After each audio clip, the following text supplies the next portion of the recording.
Hello friends, welcome to Southern Food Tamil. இன்னைக்கு நம்ம Southern Food Tamilல உருளைக்கிழங்கு சாதம் எப்படி பண்றதுன்னு பார்க்கலாம். உருளைக்கிழங்குனாலே எல்லாருக்குமே ரொம்ப ஃபேவரட்டான ரெசிபி. அதுவும் குழந்தைங்கன்னா உருளைக்கிழங்கு ரொம்பவே விரும்பி சாப்பிடுவாங்க. இது ஒரு சூப்பரான லஞ்ச் பாக்ஸ் ரெசிபியும் கூட. எப்படி பண்றதுன்னு வாங்க பார்க்கலாம். இதுக்கு ஒரு கடாயில 2 டேபிள்ஸ்பூன் எண்ணெய் சேர்த்துக்கோங்க. எண்ணெய் சூடானதும் 1 டீஸ்பூன் கடுகு, 1/2 டீஸ்பூன் சீரகம், 1/2 டீஸ்பூன் சோம்பு, இது கூடவே ஒரு பிரிஞ்சி இலை, 2 கிராம்பு, ஒரு ஏலக்காய், ஒரு பட்டைத்துண்டு சேர்த்துக்கலாம். இது சேர்த்தா வாசனை இன்னுமே ரொம்ப நல்லாயிருக்கும். சேர்த்துட்டு லோ ஃப்ளேமில் வச்சு நல்லா பொரியிற வரைக்கும் வறுத்துட்டு கூடவே ஒரு காஞ்ச மிளகாய், கொஞ்சமாக கறிவேப்பிலை, 1 டீஸ்பூன் இஞ்சி பூண்டு விழுது, இது எல்லாத்தையும் சேர்த்து நல்லா வதக்கி விட்டுடலாம்.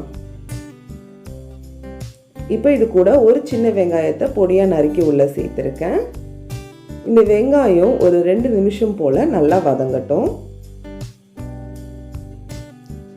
இப்போ இது கூட நான் 2 உருளைக்கிழங்கு இந்த மாதிரி க்யூப் சைஸில் கட் பண்ணி உள்ளே சேர்த்துருக்கேன். கூடவே கொஞ்சமாக உப்பு சேர்த்துக்கலாம்.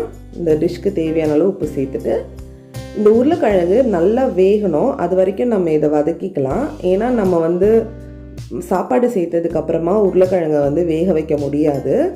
ஸோ ஃபஸ்ட்டே உருளைக்கிழங்கை நல்லா வேக வச்சிடலாம். இப்போ பாருங்கள், எடுத்து செக் பண்ணி பார்த்துடலாம். இப்படி கையை வச்சு அமுக்குனாலே நல்லா அமுங்குது, நல்லா வெந்துருச்சு. இப்போ நம்ம இதில் மசாலா சேர்த்துக்கலாம். 1/4 டீஸ்பூன் மஞ்சள் தூள், 1/2 டீஸ்பூன் மிளகாய்த்தூள் சேர்த்துக்கிறேன். கூடவே 1/2 டீஸ்பூன் தனியாத்தூள், 1/4 டீஸ்பூன் கரம் மசாலா, இதெல்லாம் சேர்த்து நல்லா வதக்கி விட்டுருங்க. இப்போ நம்ம இந்த மிளகாத்தூளோட பச்சை வாசனை போகிற அளவுக்கு வதக்கிக்கலாம். இப்போ பாருங்கள், நல்லா மிளகாத்தூளோட பச்சை வாசனை எல்லாமே போயிடுச்சு. இப்போ இது கூட 2 கப் நான் வடித்த சாதம் சேர்த்துக்கிறேன். இது கூட கொஞ்சமாக கொத்தமல்லி இலை சேர்த்துக்கலாம். சேர்த்துட்டு இப்போ இந்த சாப்பாடு நல்லா அந்த மசாலாவோட உருளைக்கிழங்கு எல்லா சைடும் படுற மாதிரி நல்லா மிக்ஸ் பண்ணி விட்டுடலாம். இந்த ஸ்டேஜ்லேயே உப்பு ஏதாவது கம்மியாக இருந்ததுன்னா ஆட் பண்ணி நல்லா மிக்ஸ் பண்ணிக்கோங்க.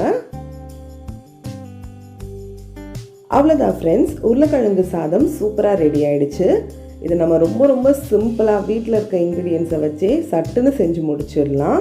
இதுக்கு சைட் டிஷ்ஷும் எதுவுமே தேவையில்லை. இதில் இருக்க உருளைக்கிழங்கை வச்சே நம்ம சாப்பிட்டு முடிச்சிடலாம். நீங்களும் கண்டிப்பாக ட்ரை பண்ணி பாருங்கள். இந்த வீடியோ உங்களுக்கு பிடிச்சிருந்தா சதர்ன் ஃபுட் தமிழுக்கு சப்ஸ்கிரைப் பண்ணிக்கோங்க. பக்கத்தில் இருக்க பெல் சிம்பிளையும் கிளிக் பண்ணிக்கோங்க. தேங்க்ஸ் ஃபார் வாட்சிங்.